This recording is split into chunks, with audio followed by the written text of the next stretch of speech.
Greetings, Legionists, Loyalists, Traitors, Xenos, and other sort of entities of Warhammer 40k. This is Arndelft.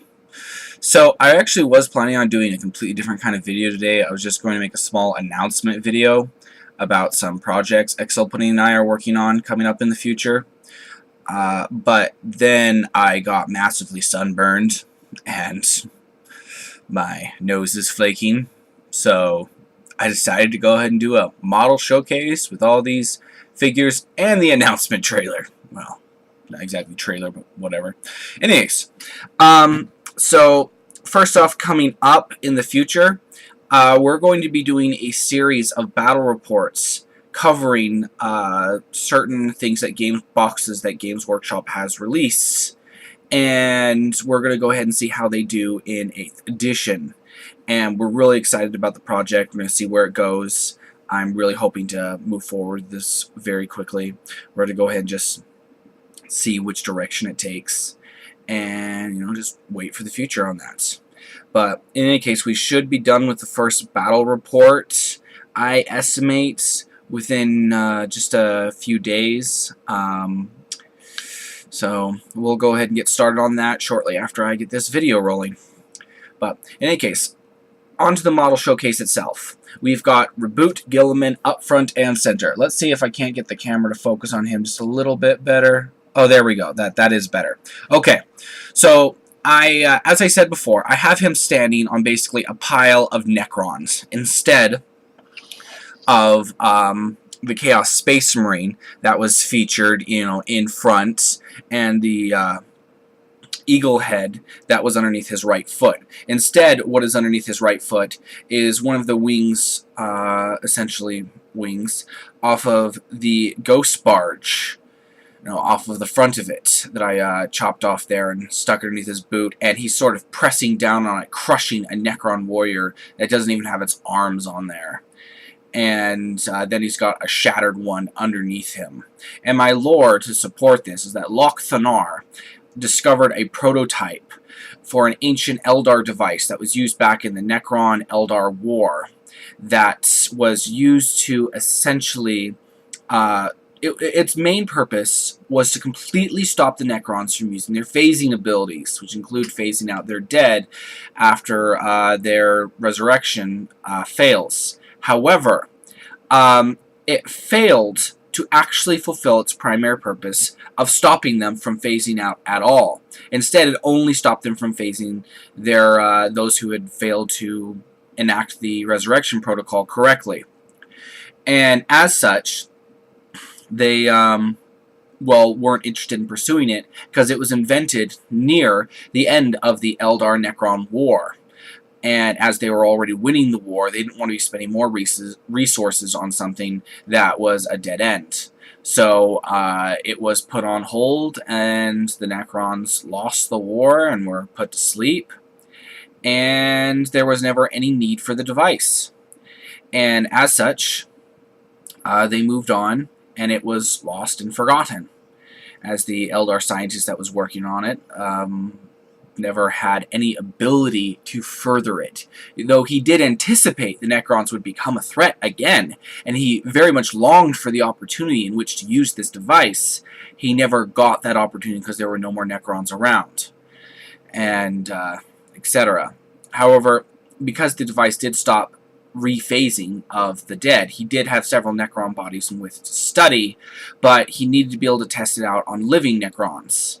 And he was not permitted to repair the Necrons he had in which to further testing, etc., because it was considered far, far too dangerous. In any case, eventually he did die, and the schematics were completely forgotten about until Loch-Thanar discovered them on a Space Hulk that rarely came into reality. That was mostly just sitting within the warp, and he'd been hearing hints and rumors about it, which is why he was pursuing it, and then he managed to actually get it and bring it back to Legionists. And in this scene, Loch-Thanar is nearby carrying a prototype of this device, so that this character here, as he's walking over these dead Necrons, they're not able to instantly phase out the moment the resurrection protocol fails. Alright, now that you heard that completely unnecessary bit about Legionist lore, I will go ahead and move the captain a little bit out of the way so I can rotate Gilliman a little bit. So you can see the dead Necron there hiding underneath a piece of the ghost barge. And then you can see the gauze weapon from the Necron in the back, how it's been chopped in half. He tried to melee Gilliman. Gilliman just casually slashed his weapon, the melee part of his weapon, off before dismembering him. And yeah, I honestly had a lot of fun putting this guy together. I do plan on adding more pieces to the base in the future if I like ever get any. Oh yeah, I do actually have some spare bits for some like Lich Guard. I just remembered that. So in the future, I might go ahead and add a few of those. Like he just trolled straight through a group of Lich Guard like there was no tomorrow because immortal wounds ignore invulnerable saves. Feel the burn. Oh, it's delicious. But yes, had a lot of fun creating this guy. I plan on doing more to him in the future, and etc.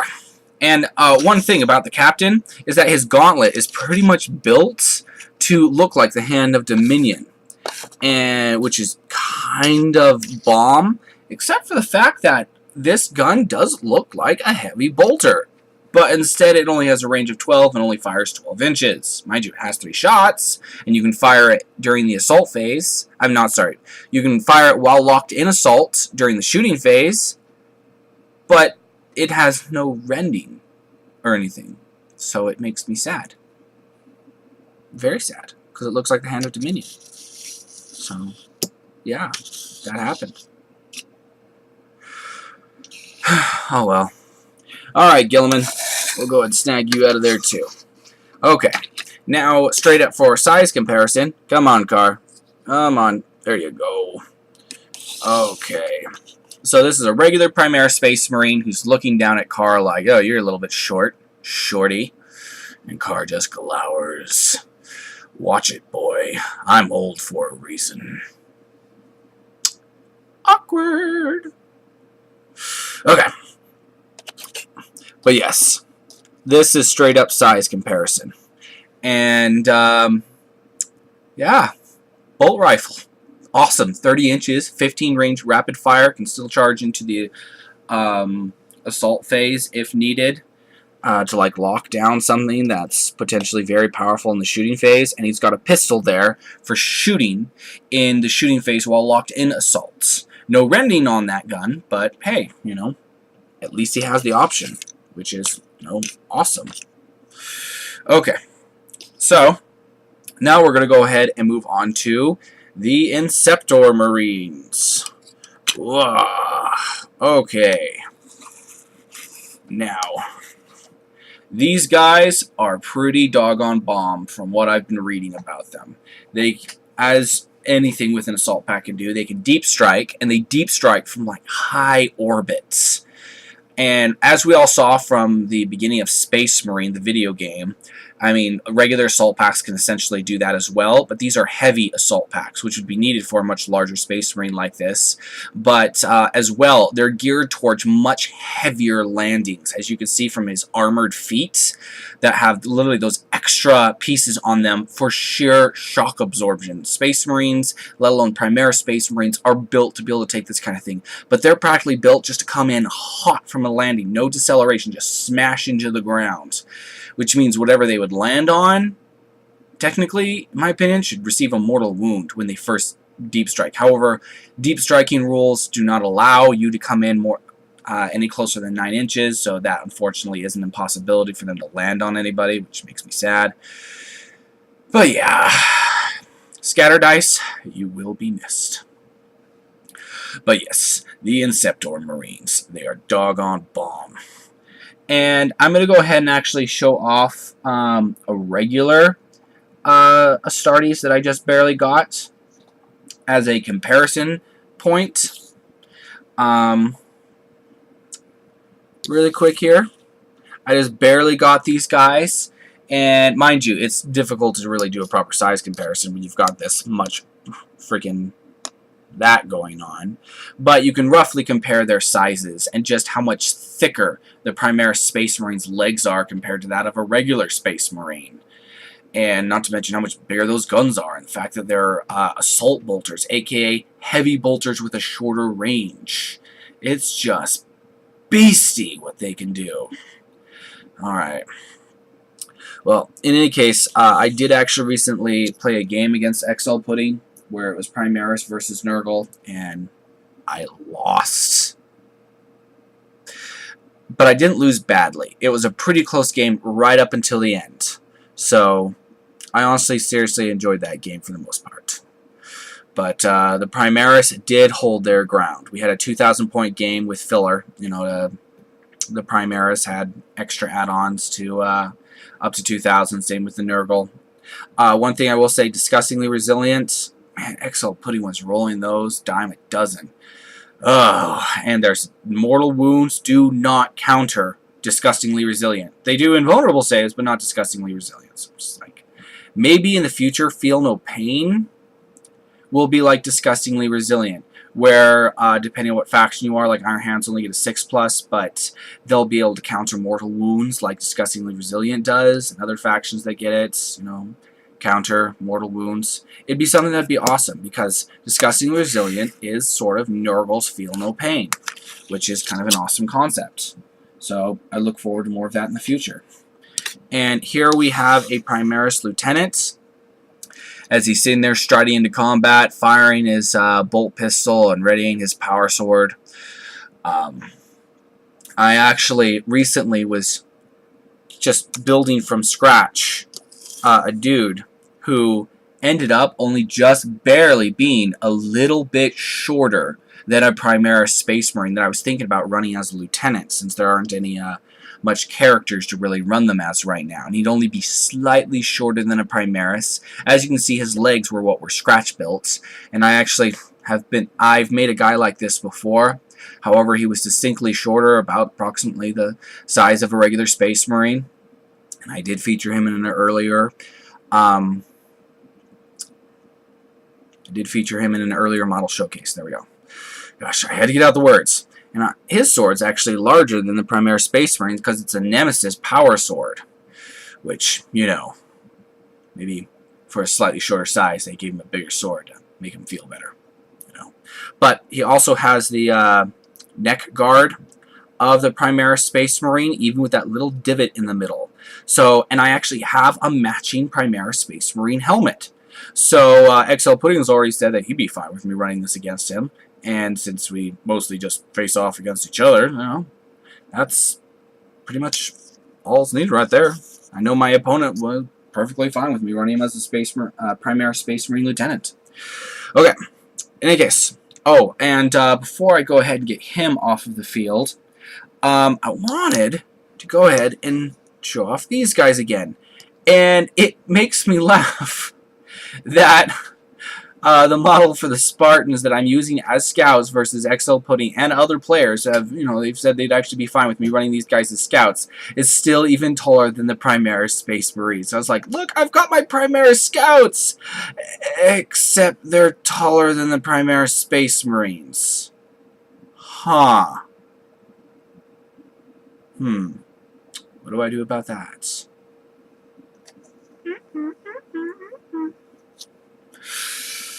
Yeah, though the dealing one is roughly the same size, though the barrel on his sniper rifle is a little bent because, you know, what they're made out of is this rubbery kind of plastic, so it bends much more easily.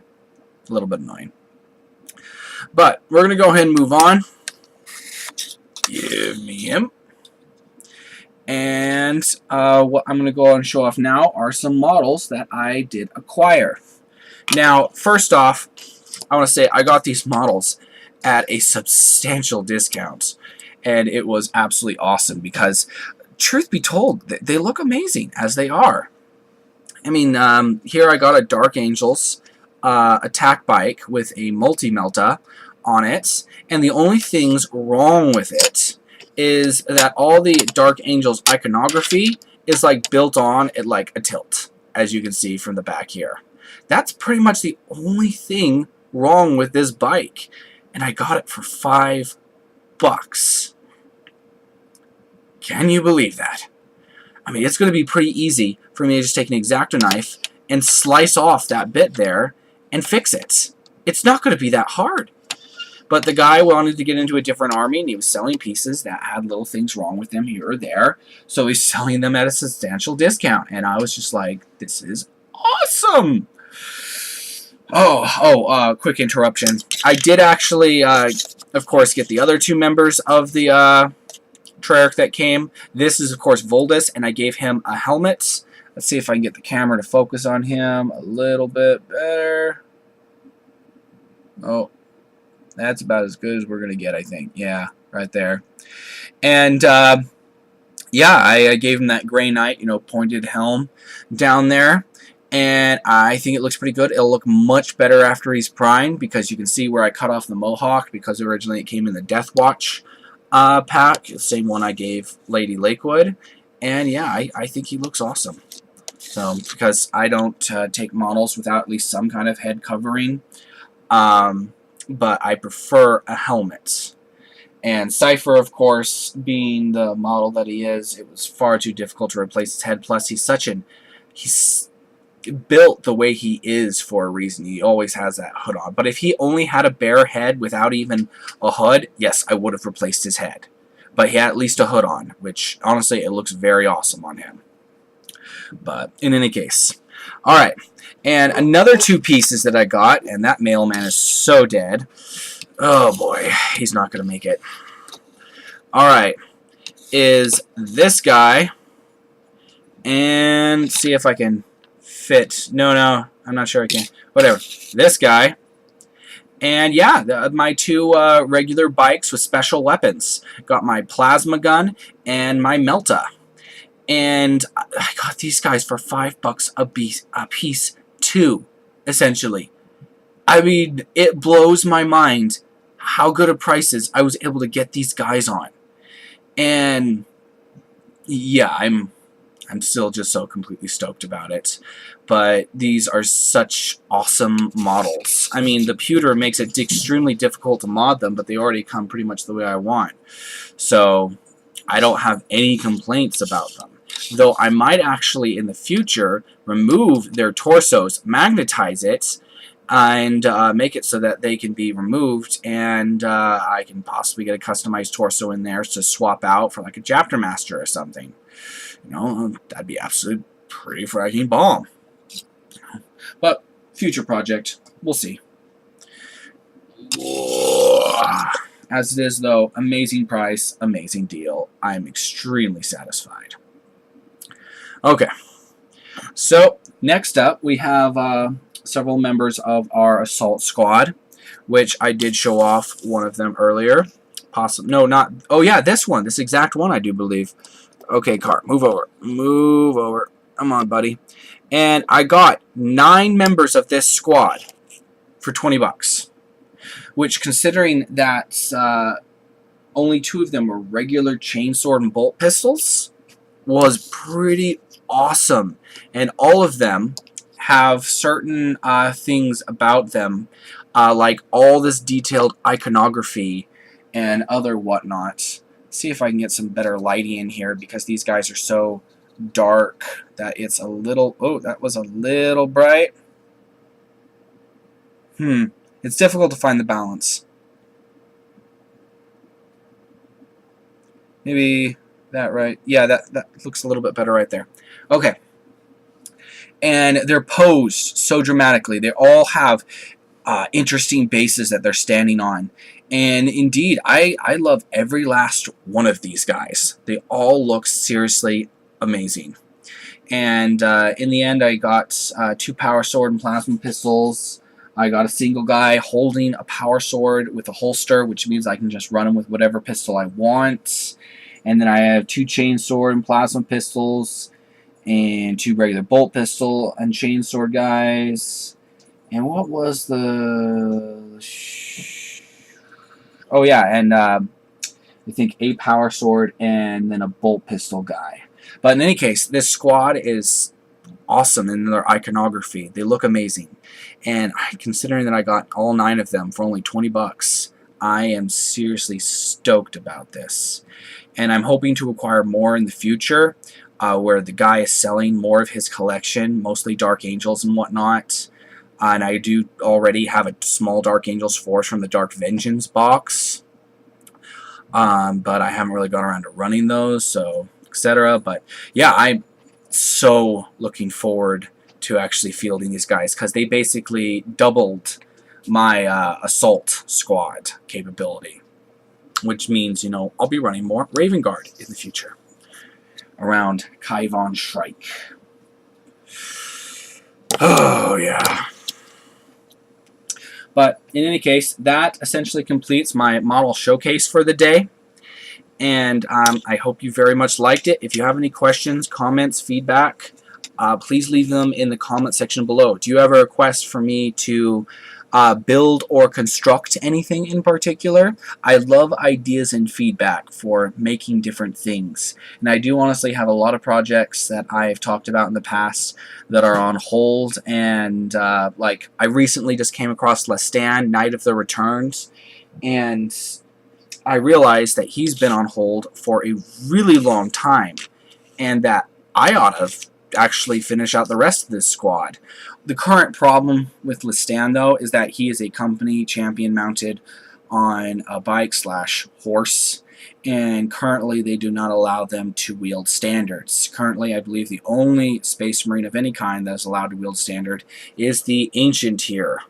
So I am currently having to deal with that. Mind you, when the Codex drops, there'll likely be changes made, but I fear that Lestan is not going to be able to be fielded as he is. That maybe when the Codex drops, they're not going to allow a company standard on a regulation company champion. We're going to have to see. Though I really do hope that they will fix that, but yeah, just waiting on the Codex to drop. We will see. Oh well. In any case, though. Alright. So, any feedback, etc., greatly appreciated. By the way, does anybody else think that Gilliman was a little bit smaller than we all anticipated? I know that the Primarchs were only supposed to be a certain size, but I'd have just expected him to be larger than he is. Well, whatever. But yeah, if you like this video, please give it a thumbs up. If you dislike this video, please tell me why. And if you generally have any other, comments, feedback, comment section below. And if you are new to the channel and genuinely enjoy this content, consider subscribing. In any case, don't get in too much trouble or do. It's always up to you. Toodles!